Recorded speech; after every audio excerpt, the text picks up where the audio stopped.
I grew up in Los Angeles in the 60s, early 70s. I was raised by my mother, and we went to the Episcopal Church. It was called St. Alban's. I never knew who St. Alban was.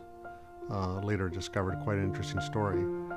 I was fascinated by the stained glass windows in the church that depicted saints, but I never knew their stories, and I never really had any sense of how they connected to what we were doing there, except that they were kind of great Christians who lived a long time ago.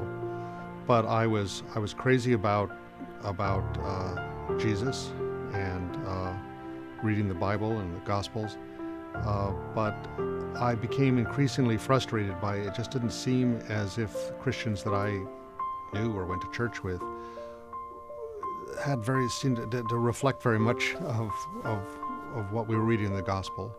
And I'm not disparaging them or denying that they were people of real faith, but I was very conscious of what was going on in the world at that time, especially the Vietnam War and the civil rights struggle, poverty, riots in the streets and this sort of thing.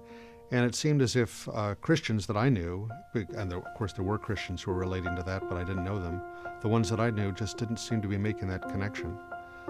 And so gradually I kind of drifted away from the church or any religious practice, and began to find myself more drawn to the people that I felt were living out a radical call to follow their conscience, call to faithfulness, even if they didn't define that in religious terms, in protesting the war, in resisting the draft, that sort of thing.